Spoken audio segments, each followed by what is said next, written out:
룻은 모압 이방 여인으로서 남편과 아들 둘을 잃고 시련의 길을 걸었습니다. 그러다가 당시에 유력한 보아스를 만나게 됩니다. 이 보아스는 밭에서 이삭을 줍고 있는 여자가 과부요 또 타국이라고 하는 것을 알고서 정성껏 보호하면서 도와주었습니다. 이에 룻은 그 보아스에게 감사의 말을 합니다. 룻기 2장에 보면은 나는 이방 여인이거늘 당신이 어찌하여 내게 은혜를 베푸시고 나를 돌보시나이까. 당시 이스라엘 사람들이 이방인을 볼 때에는 짐승보다 못하다 그렇게 취급을 했습니다. 그러니까 이 가난한 여인, 이 이방 여인인 룻을 볼 때에는 그들도 안 볼 수도 있었을 것이. 그런데 당시 부사에서 여기 위치가 있는 보아스가 그렇게 돌봐주니까 너무 감사한 겁니다. 그래서 좀 이 장에 좀 더 지나게 되면은 그렇게 룻이 고백합니다. 나는 당신의 하녀 중에 하녀와도 같이 못하다. 이방 여인에서 조금 올라갑니다. 하녀라. 워낙 잘해주니까 그저 나는 당신의 하녀로서만도 너무나도 감사하다. 그렇게 얘기를 하죠. 그리고 이제 좀 더 지나가게 되면은 룻기 3장에 보게 되면은 나는 당신의 여종 룻이다. 그렇게 고백을 합니다. 이 하녀와 이 여종은 조금 차이가 있습니다. 하녀는 결혼할 수 없는 위치였는데 이제 여종은 결혼할 수 있는 그런 직위가 있다고 합니다. 그러니까 이방 여인에서 마치 짐승 같은 취급을 받던 이방 여인에서 결혼할 수 없는 그래도 좀 하녀, 그 다음에 그 위치에서 결혼할 수 있는 여종이 되었고 오늘 본문에 드디어 당당하게 그 보아스의 아내가 되고 또 자녀까지 낳는 일을 우리가 보게 됩니다. 아름다운 결과를 이루게 되었습니다.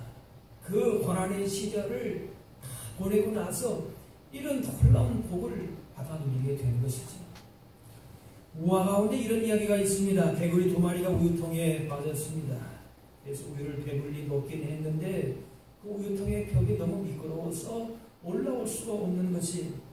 그래서 한 마리는 불가능하다고 생각을 하고 그저 우유만 실컷 먹고 그 다음에 그만 포기하고 죽고 말았어요. 그런데 다른 한 마리는 그래도 계속해서 그 우유통 안에서 뛰고 또 뛰고 그렇게 노력을 했어요. 그렇게 뛰면서 우유를 이렇게 휘젓게 되니까 그 우유가 뭐가 됐다 그래요? 치즈가 됐다 그래요. 그래서 치즈가 이제 시간이 가니까 굳으면서 그 치즈를 딛고 올라올 수 있었다. 그런 우화가 있습니다. 포기할 필요가 없다는 거지요. 사실은 이 룻은 가난한 이방 여인으로서 정말 포기가 아니라 아예 소망, 희망이 없는 절망적인 상태였습니다. 그런데 하나님께서 포기하지 않으시기에 지난주 말씀대로 하나님의 그를 향한 섭리와 계획이 있었기 때문에 절대로 포기할 필요가 없다는 것입니다. 요셉도 어머니 라헬이 동생 베냐민을 낳다가 죽었습니다. 어머니 없이 자랐어요. 형들의 미움을 받았습니다. 형들의 미움을 받아가지고 애굽의 노예로 팔려갔습니다. 거기서 고난이 끝났습니까? 아니요. 억울하게 옥살이 했습니다. 그러나 거기에 낙심하지 않고 충실하게 살면서 하나님의 섭리 속에서 그의 인생의 승리와 복을 누리게 되었습니다. 룻은 처음에는 너무나도 어려운 시련을 많이 겪었지만 포기하지 않고 말씀을 의지하고 하나님을 의지하고 결국 보아스를 만나서 복된 삶을 누리고 승리했습니다. 그런데 사실 이 결혼은 모든 면에서 정상적인 것이 아니었습니다. 이 신부는 말하자면 재혼이었어요. 신랑은 당시 이스라엘 한 지파의 큰 어른이었습니다. 신랑은 베들레헴의 갑부이고 신부는 남의 밭에서 이삭을 주고 연명하는 가난한 이방 여인이었습니다. 신분의 차이, 빈부 차이, 민족적인 차이를 극복하고 이 결혼이 이룰 수 있었던 이유가 무엇인가? 이 두 사람에게는 말씀에 대한 순종이 있었습니다. 그리고 하나님의 백성이 된다라고 하는 그 신앙에 대한 가치를 갖는 믿음의 안목이 있었기 때문에 끝까지 견딜 수 있었던 겁니다. 인간적인 면으로 볼 때에는 소망이 없어요. 두 사람이 만날 일이 없는 겁니다. 그런데 말씀에 순종하고 또 하나님을 향한 그 믿음의 가치를 버리지 않았을 때에 결국 그 믿음과 말씀 가운데에 하나님의 승리를 경험하게 된 줄로 믿습니다. 본래 나오미의 가정, 룻의 가정을 돌봐낼 사람이 가까운 친족이 있었습니다. 그런데 그 사람은 자기 재산에 손해가 된다고 생각하면서 그 의무도 버렸습니다. 거부했습니다. 하지만 보아스는 가난하고 어려운 이웃을 돌보기를 그치지 않고 자신의 첫 번째 책임도 아니었던 그 의무를 적극적으로 행했습니다.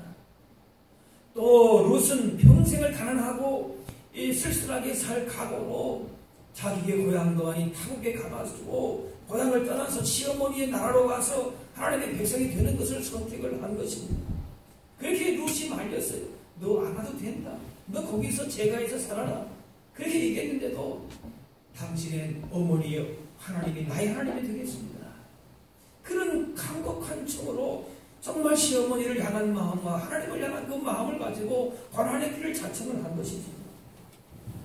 그렇게 하나님 말씀에 순종해서 믿음과 사랑 가운데 만난 룻과 보아스의 가정을 통해서 그들만 복되게 된 것이 아니라 가문이 복을 받고 많은 사람을 복되게 하는 그런 축복의 통로가 되었습니다. 물론 우리가 이런 이야기를 들으면서 그러면 이렇게만 살면 다 복이 되겠는가? 그런데 보아스나 룻처럼 산다고 해서 그들이 받았던 복을 다 우리도 받을 것이다. 그렇게 기대할 수는 없을 것입니다. 예수 믿고 더 오히려 힘들어질 수도 있습니다. 그래서 어떻게 보게 되면은 예수 믿고 힘들게 살 각오를 하십시오. 그렇게 말하는 것이 더 맞는 말일 수도 있습니다. 하지만 비록 보아스와 룻이 받았던 축복을 누리지 못하게 될까 할지라도 우리는 보아스와 룻처럼 살아야 합니다. 성실하고 정직하게 믿음을 지키면서 살아야 합니다. 결국 그 가정을 통해서 이상적인 이스라엘의 왕이 태어났습니다. 바로 다윗 왕입니다. 또 다윗 왕의 자손 가운데 예수 그리스도가 태어났습니다.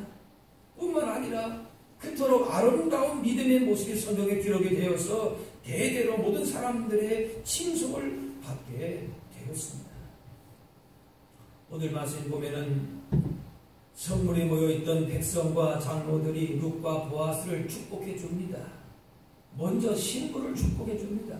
11절 말씀에 여호와께서 내 집에 들어가는 여인으로 이스라엘 집을 세운 라헬과 레아 두 사람과 같게 하시고 그랬어요. 이 라헬과 레아는 이스라엘 백성에게는 어머니 같은 민족의 어머니입니다. 반면에 룻은 모압에서 온 이방 여인입니다. 이방 출신인 여인에게 자기 민족의 어머니가 되기를 바란다라고 하는 것보다 더 큰 축복은 없겠지요. 자신들이 할 수 있는 최고의 축복을 지금 룻에게 하고 있는 겁니다. 당시의 폐쇄적인 민족 공동체였던 이스라엘 백성들이 이방 여인 룻에게 이런 최고의 존경과 찬사를 보내는 것은 참으로 놀라운 일입니다. 라헬과 레아로 야곱이 큰 민족을 이룬 것 같이 룻으로 보아스도 큰 가문을 이루기를 축복하는 것입니다. 대단한 복을 받은 것이죠. 다음에 신랑 보아스를 위해서 축복을 합니다. 11절에 내가 에브라스에서 유력하고 베들레헴에서 유명해지게 하시기를 원한다 그랬어요. 보아스가 유력해지기를 원한다. 힘든 자가 되라고 하는 겁니다. 유명하게 하시기를 원한다 그랬어요. 부귀와 명예와 복을 빌어주었습니다. 그렇지 않아도 이 보아스는 유력한 사람, 유명한 사람이 그런데 더 유력한 사람이 되라. 이렇게 베들레헴 사람들이 룻과 보아스를 향한 축복 그대로 그 말 하나도 오히려 넘치도록 그들의 가문과 그 후손을 통하여서 그 복을 다 누렸습니다. 얼마나 참 귀합니까? 이렇게 누구든지 우리가 마음의 소원을 가는 것은 자유입니다. 그러나 그 소원을 가졌으면은 그 소원에 합당한 사람이 되어야 소원을 허락받을 수가 있는 것입니다. 이렇게 축복할 수 있었던 것은 그들이 그 축복과 마음이 소원대로 그 삶을 살았던 것이죠. 그 소원에 내가 합당한 사람인지 돌아보는 것이 중요합니다. 가령 어떤 사람이 선교사가 되겠다 그렇게 소원을 가졌는데 이 사람이 그저 인종을 차별하는 그런 성향을 가지고 현지인들을 무시하는 그런 사람이라면은 그 소원을 아무리 좋은 소원 가져도 그 소원에 합당한 사람은 아닐 것입니다. 돈을 많이 벌고 싶은 소원이 있다면 그 자체가 나쁜 것은 아닙니다. 그런데 돈이 생기면은 없는 사람 무시하고 방탕한 생활을 하게 될 사람이라면은 그 사람은 그 소원에 합당한 사람은 아닙니다. 그런데 보아스는 아무데도 의지할 곳이 없고 당장 입에 불칠하기도 어려운 나오미와 룻에게 도움을 줍니다. 아무런 보상치도 없이 위험에 유혹에 노출되어 있는 그 룻을 보아스는 정성스럽게 보호하고 챙겨줍니다. 이 보아스는 자기의 소원, 자기의 욕심을 이루는 것이 아니었습니다. 오로지 룻과 나오미가 잘 되는 것이 그의 관심이었습니다. 또한 룻은 모압의 여인이었지만은 이 시어머니를 따라서 낯선 땅 베들레헴에 가서 그 시어머니를 잘 공경하기 위해서 이른 아침부터 나가서 이삭을 주어서 그 정말 외간 남자 앞에서 그렇게 구걸하다시피 간청을 하면서 시어머니를 잘 봉양을 했습니다. 가정에 충실했습니다. 이방 사람으로서 그 자기 이방신을 섬기지 않고 하나님을 섬기고 경외하고 또 죽은 남편의 집에 끊어진 기업을 잇기 위해서 자기를 희생하면서 그 죽은 남편의 기업을 잊게 해주려고 부단히 노력을 많이 했습니다. 자기보다도 시어머니와 또 그 가문의 기업을 잊기 위해서 그렇게 또 결혼을 하고자 한 것입니다. 이렇게 서로 나오미 역시 마찬가지로 이 시어머니 나오미도 이 며느리에 대한 그 사랑으로 룻의 결혼을 위해서 부단히 노력을 하고 애를 썼습니다. 이렇게 상대방에게 최선을 다하는 이 세 사람의 순종하는 아름다운 모습, 이런 모습을 하나님께서 받으시고 그 믿음을 인정하시고 결국 복되게 갚아주신 줄로 믿습니다. 우리는 자신의 인생을 위해서 또는 자녀를 위해서 나아가 그리스도와 그의 교회를 위해서 선한 소원들을 가지고 있을 것입니다. 그 소원이 이루어지기 위해서는 우리가 먼저 그 소원에 합당한 사람이 되어야 될 것입니다. 우리에게 합당한 소원을 갖는 것, 그리고 그 소원에 합당한 사람이 되는 것이 중요합니다. 하나님의 소원을 위해서 우리가 하나님의 손이 되고 하나님의 발이 되어서 하나님의 마음을 시원케 하고 흡족하게 드리는 하나님 마음에 합한 자들로 서실 수 있기를 바랍니다. 지금까지 이 나오미, 시어머니 나오미는 해결해야 될 큰 문제가 두 가지 있었습니다. 하나는 배고픔의 문제였습니다. 지금은 그렇게 배고파하는 그런 우리나라는 배고픔의 문제가 큰 문제가 아닐 수 있지만 당시 고대 사회에 이방에 있다가 돌아온 사람들이 배고픔의 문제는 그 생존의 문제였습니다. 그 배고픔의 문제가 있었고 그 다음에 끊어진 기업을 이어야 하는 그런 문제였는데 이제 그 가정이 결혼함을 통하여서 이 두 가지가 한 번에 해결이 되었습니다. 그러면서 그 모인 여인들이 나오미에게 보아스와 룻의 자녀를 통해서 받게 되는 복을 그들이 선포합니다. 15절 말씀 보면은 이는 내 생명의 회복자이며 내 노년의 봉양자라. 내 생명의 회복자다.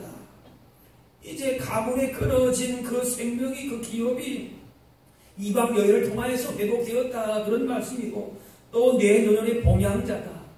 너 이제 의식주 문제가 특별히 그 배고픔의 문제가 해결되었다는 겁니다. 룻이 낳은 그 아이를 통해서 이 나오미가 그 노년이 이렇게 보장이 되었다라고 하는 것입니다. 그리고 17절 말씀 보니까 나오미에게 아들이 태어났다 하여 그의 이름을 오벳이라 하였는데 그랬어요. 여기 좀 많이 이상하죠? 나오미는 누굽니까? 룻의 시어머니입니다. 아기는 누가 낳았습니까? 룻이 낳았죠. 그죠? 며느리가 낳았는데 이 주변의 동네 사람들이 뭐라고 얘기하는가 보니까 나오미에게 아들이 태어났다. 이게 무슨 망치한 얘기인가? 그러면서 그의 이름을 오벳이라 그랬어요.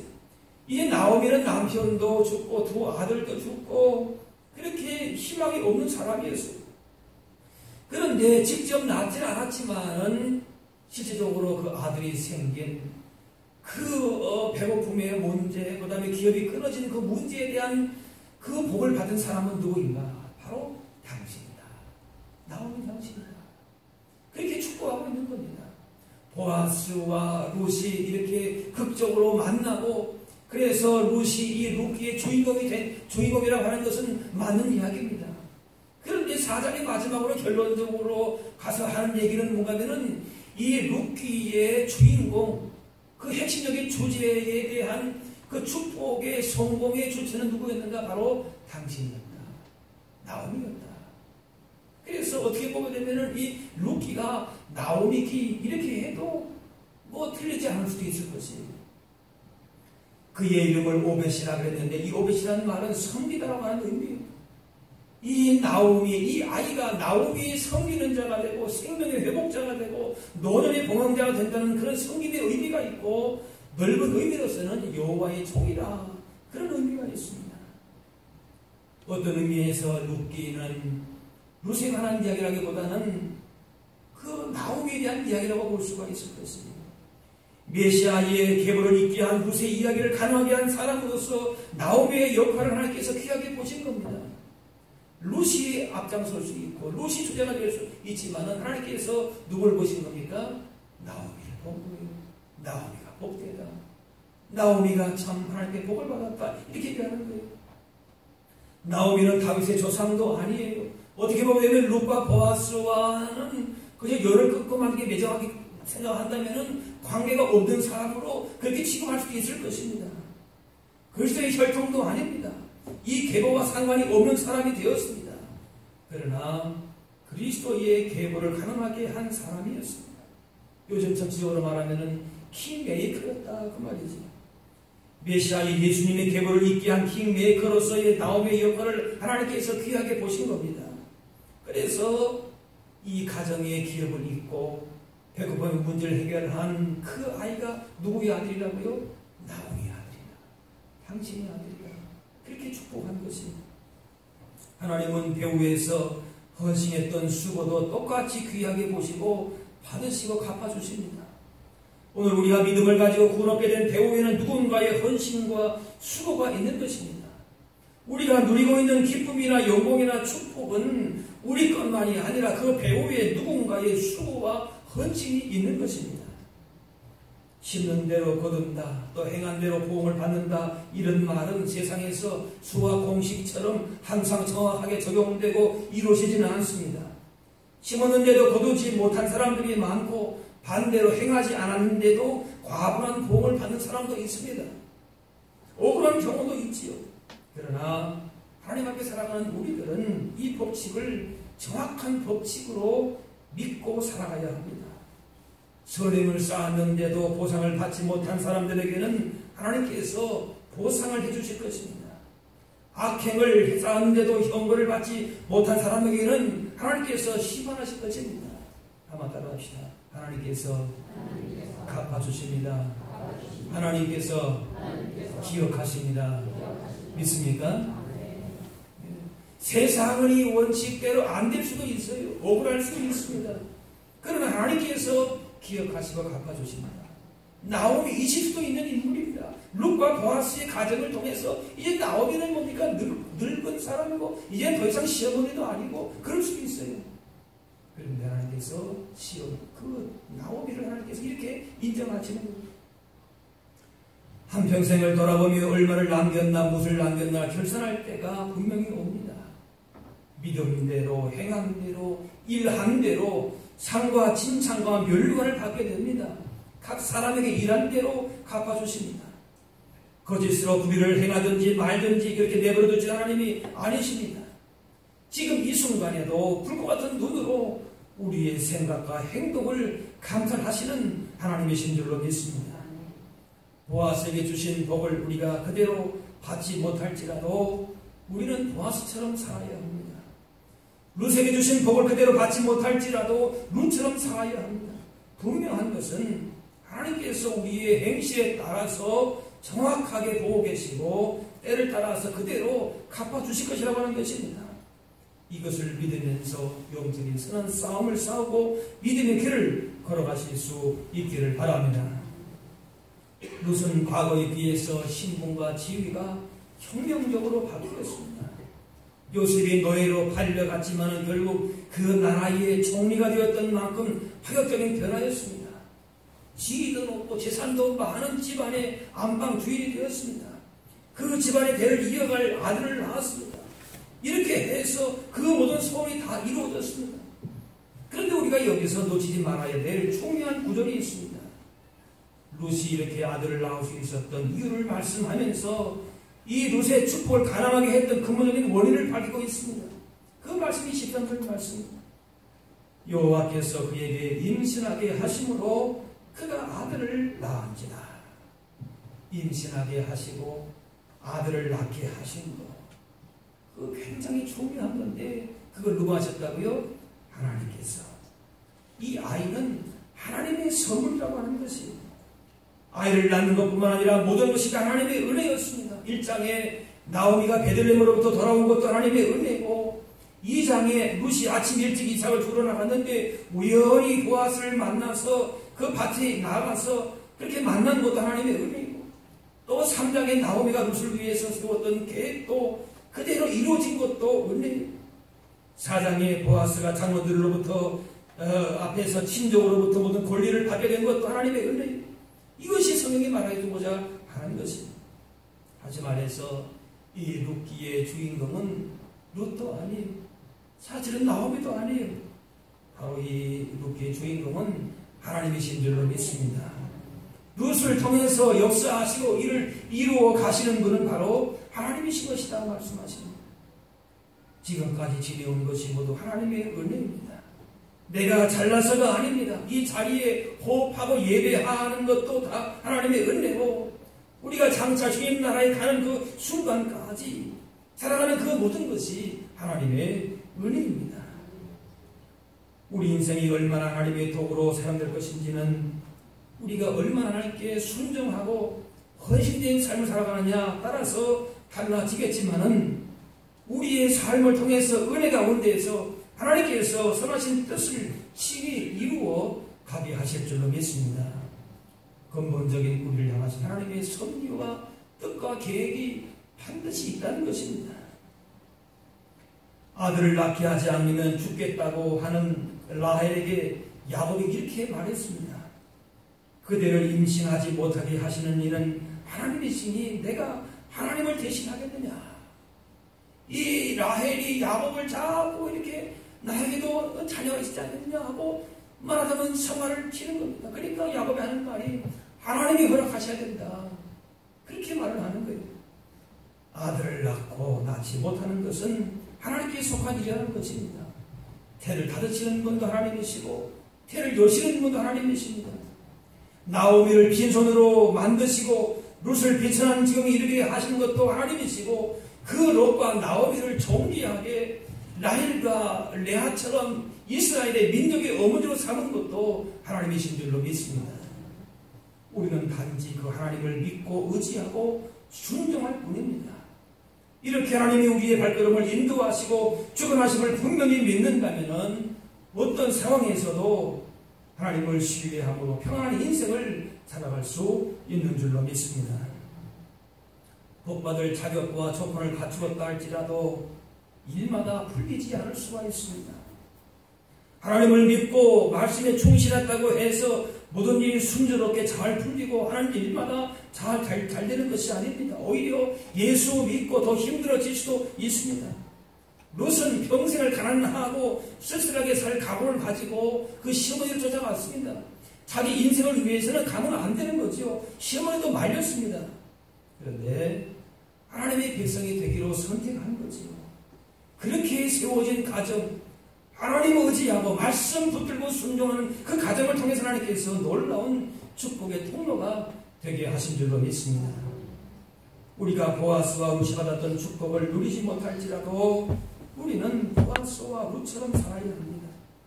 세상의 가치와 방법이 아니라 하나님 나라의 가치와 방법을 따라 살아야 됩니다. 그것이 진정 복받는 생활이 될 수 있습니다.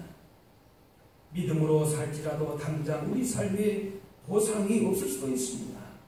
오히려 하나님 때문에 손해 입을 수도 있습니다. 그러나 우리가 믿는 하나님은 분명히 따라합시다. 하나님은 갚아주시는 분이십니다. 상 주시는 분이십니다. 그래서 바울은 그렇게 고백합니다. 우리가 잠시 발른 환난에 경한 것이 지극히 크고 영원한 영광에 중한 것을 우리에게 이루게 함이라 그랬습니다. 명예 달라고 물질을 달라고 그렇게 구하지 않았습니다. 지극히 크고 영원한 영광의 하늘의 상을 바라보았다. 하나님이 갚으신다. 하나님이 상 주신다. 그거면 되는 겁니다. 이렇게 믿을 때에 우리가 세상에 누리는 축복에 매이지 않게 되면서 어떤 상황에서 하나님이 인도하시는 섭리와 뜻이 있음을 믿고 그렇게 때를 따라 반드시 갚아주실 것을 소망하면서 믿음의 길을 오히려 더 힘있게 걸어가실 수 있는 저와 여러분들이 다 되실 수 있기를 바랍니다. 기도하겠습니다.